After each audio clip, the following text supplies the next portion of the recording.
नमस्कार। शिक्षा करती सपने साकार, शिक्षा में समाया सारा संसार। चलिए बच्चों, हिंदी में आज हम वर्ण और वर्णमाला पाठ पढ़ते हैं और अपने ज्ञान के पंखों से एक नई उड़ान भरते हैं। चित्र को ध्यान से देखकर बच्चों उससे निकलने वाली आवाज बताइए। ढोलक बजाते समय कैसी आवाज निकलती है? ढम ढम। और फोन की? Train train. बच्चों, जब हम भी कुछ बोलते हैं तो हमारे मुख से कुछ आवाजें निकलती हैं। आइए एक और उदाहरण द्वारा समझते हैं। हाथी।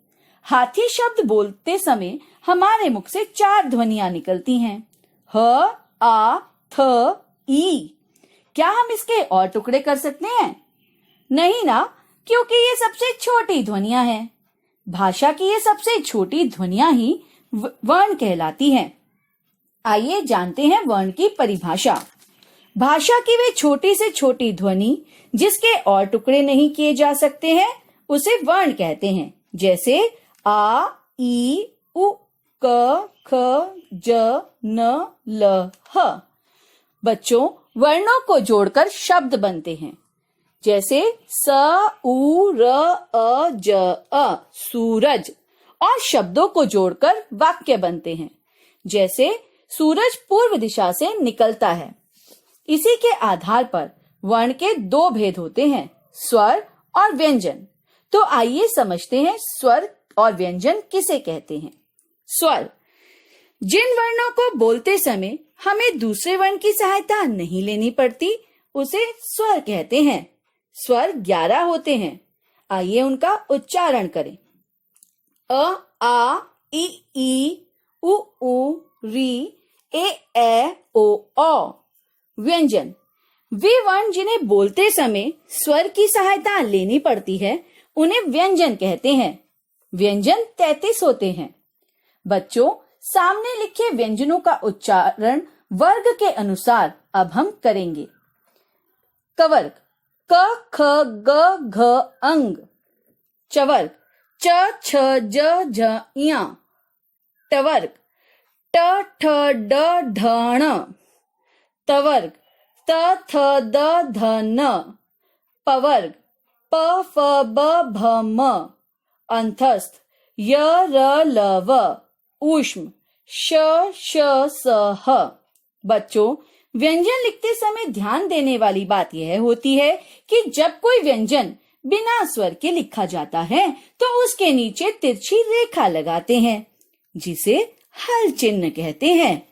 यह चिन्ह केवल व्यंजन के नीचे ही लगाया जाता है और जिस व्यंजन के नीचे यह चिन्ह लगाया जाता है वह व्यंजन आधा होता है। जैसे कि आप सामने लिखे हुए व्यंजनों के नीचे हल चिन्ह को देख सकते हैं। बच्चों, इन्हीं स्वर और व्यंजन को मिलाकर हिंदी की वर्णमाला बनती है जिसमें स्वर और व्यंजन का एक निश्चित क्रम होता है। हम कह सकते हैं वर्णों के निश्चित क्रम समूह को वर्णमाला कहते हैं। संयुक्त व्यंजन, बच्चों, स्वर और व्यंजन के अलावा भी हिंदी में 4 और व्यंजन होते हैं। श, त्र, ज्ञ, श्र। ये संयुक्त व्यंजन कहलाते हैं जो 2 व्यंजन को मिलाकर बनते हैं जिसमें पहला व्यंजन आधा और दूसरा व्यंजन पूरा होता है। आइए देखें कि ये चारों व्यंजन कौन कौन से व्यंजन को जोड़कर बनते हैं और एक नया रूप ले लेते हैं। श व्यंजन क और श को जोड़कर बनता है, जैसे कक्षा, रक्षा। त्र व्यंजन त और र को जोड़कर बनता है, जैसे मित्र, पत्र।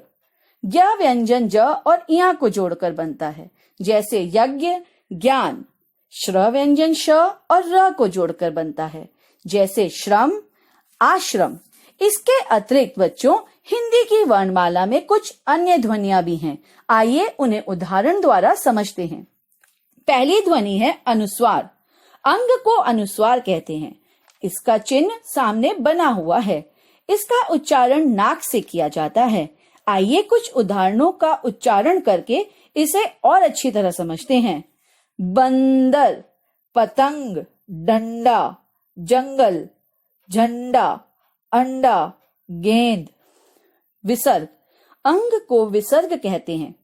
इसका चिन्ह 2 बिंदियां होती हैं जो शब्द के अंतिम वर्ण के बाद लगाई जाती हैं, जिसे बोलते समय ह की आवाज आती है।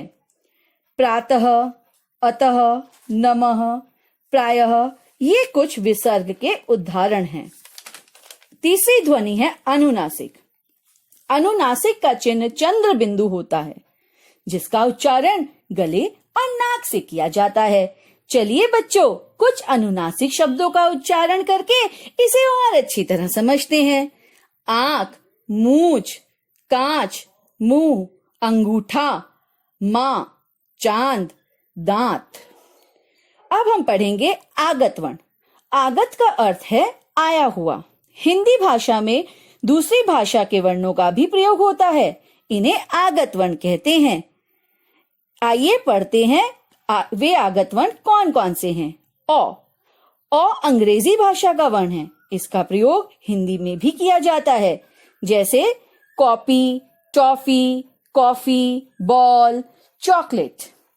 ज और फ ये उर्दू भाषा से लिए गए वर्ण हैं, जैसे जहाज, मजा, हजार, साफ, सफेद, सफाई। मात्रा। स्वरों के निश्चित चिन्हों को बच्चों मात्रा कहते हैं। सामने बनी मात्राओं को ध्यान से देखिए और उनका उच्चारण उदाहरण के रूप में कीजिए। अ कमल, कर। आ काला, कपड़ा। ई किताब, ई कील, कीट। उ कुदाल, ऊ कूप, कूल। री कृष्ण, कृपा। ए केला, केशव। ए कैलाश। ओ कोयल। औ कौवा। र के साथ ऊ और ऊ की मात्रा किस तरह लिखी जाती है, यह सामने दिया गया है। र ऊ, रू, गुरु, रुचि। र ऊ, रू, अमरूद, रूप। तो बच्चों, आज हमने सीखा भाषा की वे छोटी से छोटी ध्वनि जिसके और टुकड़े नहीं किए जा सकते हैं, उसे वर्ण कहते हैं। वर्णों के व्यवस्थित क्रम समूह को वर्णमाला कहते हैं। वर्ण के 2 भेद हैं, स्वर और व्यंजन। स्वर बोलते समय दूसरे वर्ण की सहायता नहीं लेनी पड़ती और व्यंजन बोलते समय स्वर की सहायता लेनी पड़ती है। अनुस्वार, अनुनासिक, विसर्ग हिंदी की कुछ अन्य ध्वनियां हैं। अ अंग्रेजी भाषा और ज और फ उर्दू भाषा से लिए गए। तो बच्चों, अब आप इससे संबंधित कुछ अभ्यास कीजिए। पढ़ते चलिए, बढ़ते चलिए, सफलता की सीढ़ियां चढ़ते चलिए। धन्यवाद।